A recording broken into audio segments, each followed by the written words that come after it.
ini. Itu seperti apa Kak Ayu nih yang tadi langsung berkomunikasi dengan sosok nenek-nenek yang ngasih tahu kalau misalkan di tempat ini kita tidak boleh terlalu malam, tidak boleh terlalu lama juga. Kayak gimana itu bentuk komunikasinya? Jadi ini ya, sosok nenek-nenek gitu, kayak nggak pakai kebaya sih, cuman samping, terus pakaian adat gitu, agak bongkok sedikit. Dia ngomong jaga ya sopan santun. Yang kedua, jangan terlalu malam, nanti kalau misalkan tambah malam takutnya ada yang muntah, soalnya inilah beresiko gitu. Jangan sampai apa ya, kita mengusik, soalnya ini yang di atas lantainya itu nggak terima ke situ Gitu arahnya. ya. Mungkin merasa terganggu juga ya, karena mungkin seperti yang tadi udah aku bilang, energi di atas itu paling besar ya Kak ya.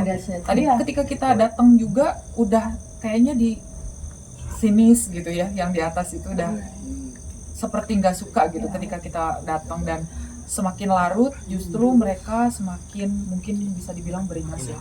Iya. Jadi mungkin takutnya nanti salah satu dari tim kita mengalami hal-hal yang tidak diinginkan atau mungkin bisa menyentuh fisik-fisik mereka. Jadi lebih baik kita sudahi saja. Dan intinya energi di tempat ini mungkin bisa di-rate nih 1 dari 10 kira-kira berapa? 9. Iya. Setuju. Soalnya aku sekarang pas closing aja udah mulai ngerasa kayak agak mual-mual sedikit gitu ya. Dan ini dampaknya soalnya sama kru semua pusing, Iya. nggak bisa diremehin. Soalnya mau yang penting kita kan jaga adab ya.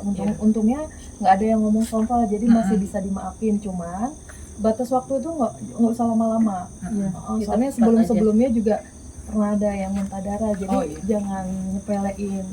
Dan mungkin itu dari konten kreator horor ya.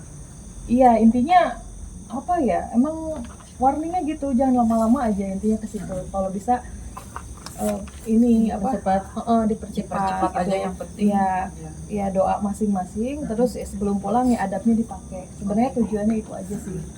Jadi yang penting tadi kita sudah dapat poinnya ya, tentang mediumisasi si sosok kuntilanak yang sering mengganggu di tempat ini gitu kan. Dan aku mau nanya nih satu pertanyaan terakhir mungkin ke Teh Amel atau ke Pak Asep ya.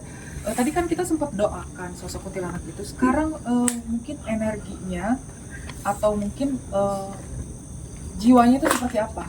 Boleh nanti Kak Ayu juga ngasih komentar ya. Gimana?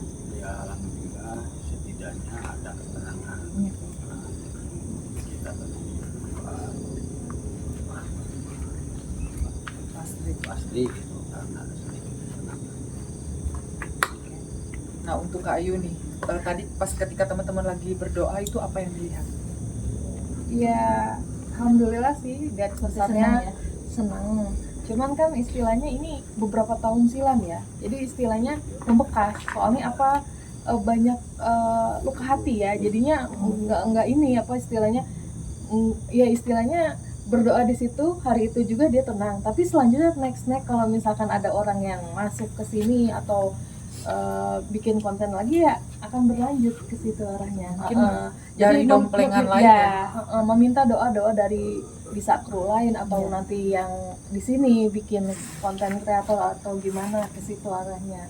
Cuman emang tujuannya minta doa. Iya, jadi buat konten-konten kreator nih yang tertarik untuk melakukan penelusuran di sini, saran dari kita ketika sebelum dan juga sesudah melakukan explore gitu, lebih baik untuk mendoakan sosok-sosok yang ada di tempat ini, karena di sini mungkin tidak hanya 1 atau 2 jin korin yang ada di tempat ini yang juga minta untuk disempurnakan. Dan tidak ada salahnya juga kalau misalkan kita datang ke sini berbuat baik untuk mungkin jiwa-jiwa yang butuh ketenangan, butuh doa dari kita gitu. Dan ini terakhir nih, Kak Ayu ini ternyata seorang influencer nih, bisa dipromosikan mungkin di channel Huru Hara Horor apa nih kontennya, seperti apa?